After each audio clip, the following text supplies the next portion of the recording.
here. Let's just knock on the door, see if anybody will let us in here to the Liberace Mansion. Oh, here we are. So come on in. Liberace did many, many times. In fact, that's his staircase. The bill to have that shipped from Paris, just a small sum of $75,000. Yeah, it's an antique.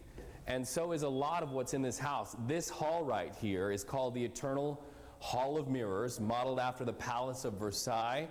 And Liberace would literally walk through the front door, down this hallway, and come into this bathroom right here. Check out the bathtub. That bathtub, $350,000 is solid marble. And of course, he had to have his picture overhead. All of this and more, just a part of the secrets of the Liberace Mansion. Take a look.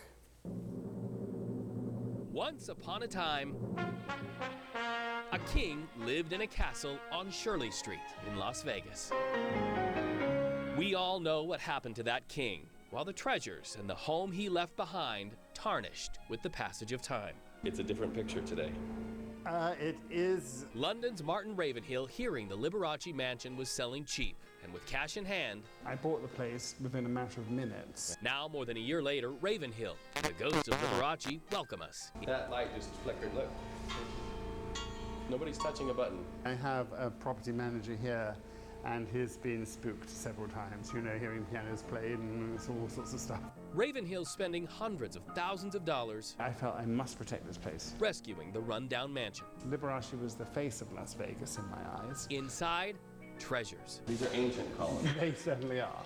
2,000 years old. They were lowered in by helicopter. Also, a centuries-old staircase from a Parisian church, antique doors from the New York governor's mansion, naughty etchings. You'll see a bosom, you'll see a bum. And yes, the chandeliers. Lots of chandeliers. He was certainly quite a pack rat. A pack rat with secrets.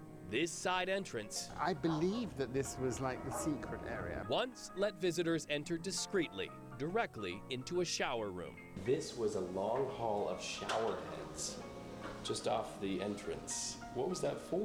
If I did know, it may not be presentable. In Liberace's bedroom, never before seen until now, secret compartments. What was it for? We have yet to find out. He spent $350,000 on this marble tub. A painting of Liberace's face hovers overhead that behemoth bath while feet away. So who spends $1.3 million on a ceiling in a bedroom? Only one person who ever lived on the earth, and that was Liberace. This part of the house hovered over a sinkhole that threatened to ruin Liberace's recreation of the Sistine Chapel painted by Michelangelo's descendant. We were worried that the ceiling may well collapse and we may have lost it. Ceiling saved, and Liberace's treasures too. Oh my goodness. From floor to ceiling, yes. It's like Tut's tomb. Gold lame jacket. Giant crystal. This was a showman. This piano, one of 19, once played by Chopin in the Palace of Versailles. Out of tune, but protected, like this crystal. I do not remember how many hundreds of carats this is. Specially made for Liberace by Swarovski, a dusty relic still with a shine, just like the King's old palace on Shirley Street. It's a freak of nature, it really is. But there again isn't Las Vegas.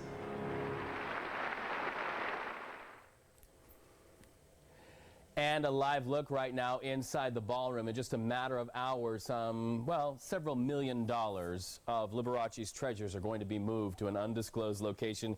Here with the Liberace Foundation is Andreas. Andreas, things like this just really tell a story of this guy, who he was. That's absolutely right, Reed. Here we have the jacket of the Phoenix costume that he would use to descend upon the stage. For his Hilton shows here in Las Vegas. Part of Las Vegas history, and I mean, what he made in Las Vegas by way of money ended up with treasures like this. I mean, this is a piece of china that's just priceless.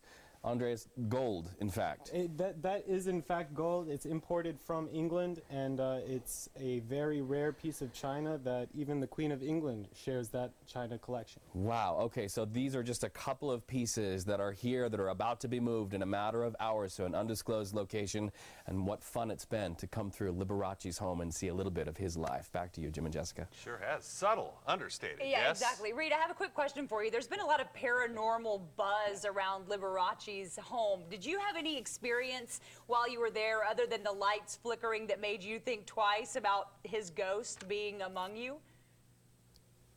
You know, I just sort of wanted to know who was here. I didn't really have any paranormal experiences other than the lights that flickered when we first started shooting.